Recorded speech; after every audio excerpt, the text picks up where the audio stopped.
going on, guys? Welcome back to the YouTube home of Memory Lane Comics and Toys. I am Jake. And I'm Eric. And we're going to talk about the mark.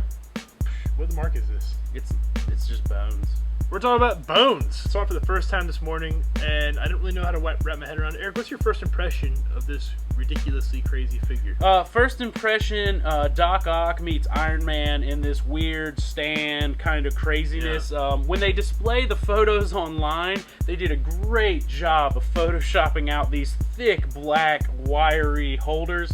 When you get it into your case and you put it next to an Iron Man, you do not know what you're looking at because there is just so much going on. It's kind of weird, to be perfectly honest. It's overtaking in a good and a bad way. I think there's a lot of good with this figure, but first impression, when I see it, I don't know what I'm seeing. That's really how I feel. My guess would be if you had a ton of if you had just a crazy amount of Iron Mans lined up, and this one was somewhere in the background, you could see pieces flying here and there. That'd be kind of cool.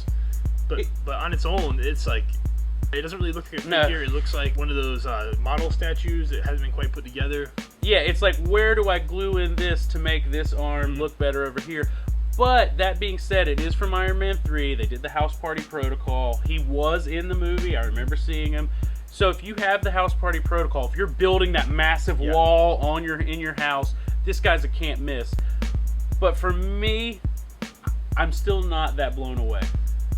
Yeah, I tend to agree. The first thing that I notice is this insane stand that they've built to try to house this thing. It absolutely takes away from the figure. I mean, just right off the bat, it's and maybe it's because we haven't figured out exactly how to position it just right yet.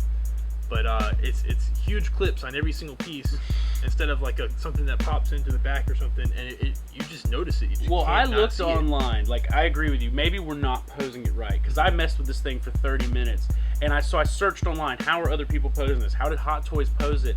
And I'm convinced that Hot Toys never posed it with this stand in any of their stock photos. Photoshopped everything. Well, right because out. The thing is, it's still the heavy wiring they use. This the back base. This is the same thing they used on Falcon, Spider-Man, anyone else. So nothing has changed here. It's still really hard to get into the position you want it to.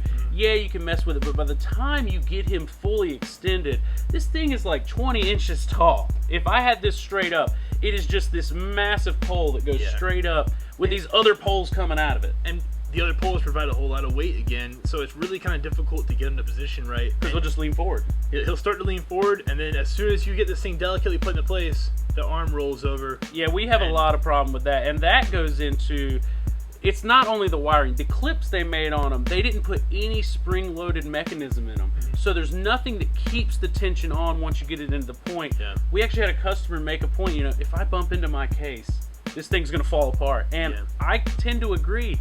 The other problem I have, Jake, is the way that these go in and out, the little clip parts on the legs. The legs are so heavy that after sitting here overnight, we opened it yesterday, the clip was almost out of the piece.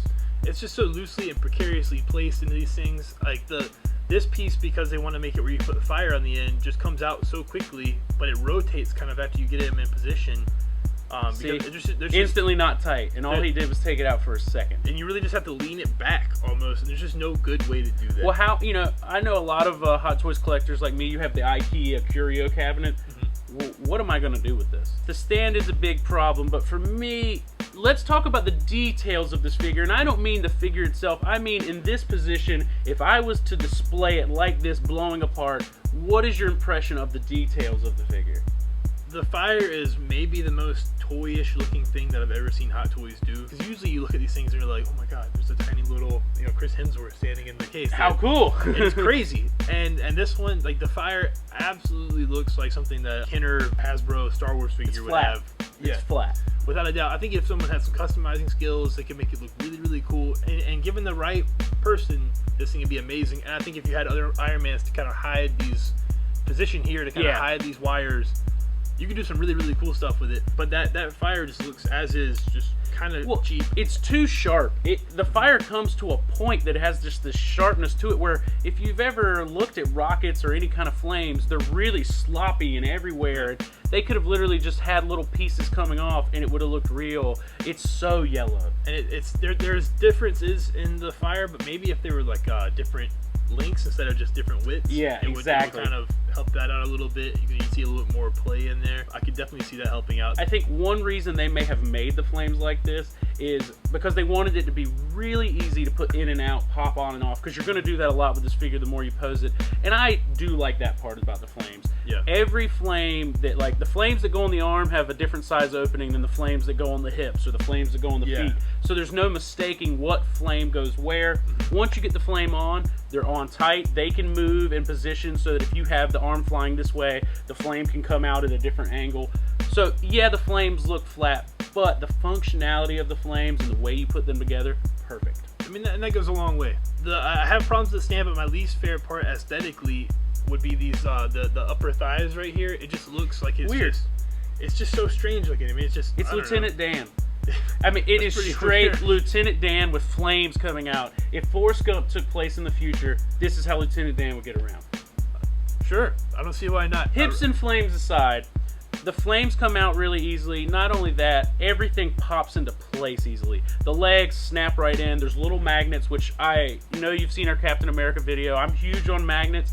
This figure screams, put me together with magnets so I don't fall apart. Yeah. And I love the way the legs snap right into the hip. The arms snap right into the shoulders. But then, you know, the forearms can still come out, so you can almost do like a throwing punch. So as far as clicking in head, clicking in legs, clicking in arms, completely functional. Which takes away the idea of it as a gimmicky suit. And let's see what this thing looks like if it were an actual Iron Man suit. Now we've got old Tony set up like a typical Iron Man. The stand is even more obvious. It's Iron Spider, Doc Ock, Glory. I don't understand what's going on with that. But this is how he actually looks as an Iron Man. It's got this whole Egyptian steampunk thing to it. He does. He looks like an Egyptian steampunk suit. I love the details of the suit. I think there's a lot going on with this suit. A lot of like etching and you know, you can see every little pipe, and that's why I think it's steampunk. It has all the feel. It has a lot of wire meshing, the hip joints, everything about this figure screams detail. It's got these cool little shoulder pieces you can move however you want, which are thin metal. I think he'd look really cool sitting in Tony's workshop as a figure that he's working on. A character that hadn't been fixed. Yeah. He's waiting for the black like plates to go on to finish the suit. Yeah, and you know, the detail in the helmet's still really cool. It's the classic Iron Man, but at the same time, they've started adding, like, there's little vents in the back of his helmet. This whole armor to me says Tony Stark doesn't wear this armor. Yeah, I mean, there's no, like, little bird arms could not fit. Well, the joints are so small in the shoulders. There's no way anyone fits in there. So that's kind of, you know, details are great, but at the same time, you know, I don't want an Iron Man drone. Yeah. But like we were saying before, it is really easy to get him in this action figure mode. But if you get him in this action figure mode, we were talking about the stand looking so Iron Spider-y, Doc Ock weirdness. The problem I had is you need a screwdriver to take this apart. Because I thought it was just going to be simple, like snap, snap, here we go. It's not. You have to take off the top and the bottom piece for this just to become a regular stand, which is a little too much effort for such a... Well, everything is magnetic and clipping on and off, and then you get to the stand and it's like they were like, how do we make this work? This'll do. I don't know if you could fold them down or you could, and you could stick it behind it, but my problem is, for once you get into collecting of these 6-scale figures, you don't ever want to feel that you're being forced to do something like that. I want it to be everything I imagine it would be. You know, the stand's not really functional. I feel the same way about the posing of this figure. Yeah. Because he is so separate. I mean, he's hard to hold a lot of poses, because even though the shoulders snap in and out with magnets, which is cool, it's not quite as strong a magnet as that Captain America shield. It's not snapping. It is. No, there's no like clink. It's got little kind of notches so that to try to hold it. But it really, that arm has a hard time going up above 90 degrees, which, you know, that's fine with me. The elbows, they're a little restricted because if you bend it too far, it's going to pop right off. Since this sole piece comes off. Yeah, so you can't really twist it to get that full functionality in the forearms that I'm used to in an Iron Man figure. But the arms I can live with. Yeah. My absolute biggest problem with this Iron Man figure is the legs. I think that all the Iron Man figures, especially the die-cast, have had really posable legs. You've been able to get him in any position you want. Now I'm stuck with these plastic legs that barely go forward and back and don't turn. It's almost power pose-ish with that It is. Can't really do a whole lot. So for movie masterpiece, that is a real big letdown. Well, I want it to be functional, and I guess what they would say is, well, Tony doesn't get in this and doesn't move around a lot. Yeah, but I still want to pose them, and any Iron Man collector of these knows what I'm talking about. The hips turn so that I can almost get him in a full pose. Like you can't do that with this figure. His legs are straight down, and you are maybe going to turn them 10 degrees. It's made to look in that flying position, and if you don't like that, this is not the figure for you. I don't think he looks good standing still.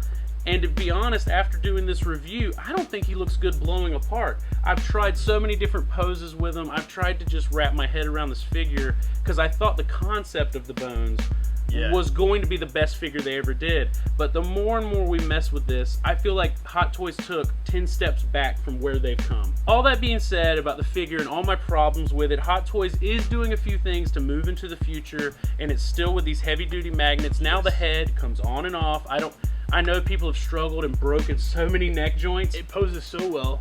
Because they did this on the cap too. It's magnetic, it goes in and out, or the Electro. I'm sorry, not the cap. They did this on the Electro figure, which I wasn't a fan of, but when I took off the head, I was like, oh my god, are you serious? I can pose it any way I want to, and you can get him in full flying mode. So everything we've said about the figure, there are some things I like, there's a lot I don't like. For me, this isn't the can't miss figure I was hoping. Yeah, it's definitely not a can't miss. If you're building the House Party Protocol and you want to have something extra that's just explosive in the back, literally, like just going nuts, it's a really cool figure to have. Otherwise, it's just a pass. So that's going to be it for us today on the Iron Man Bones figure. Hope you guys liked the review, and we'll be seeing you next week. Later on, y'all. Thanks for watching our video, guys. Don't forget to check out all of our other videos on MLC TV on YouTube. Check out our website, mlcshop.com. You can find all kinds of cool new information, all of our picks of the week. It's an awesome website. And if you're ever in Wilmington, don't forget to stop by and check us out. We got a huge shop we love to share with the world. And thanks, guys.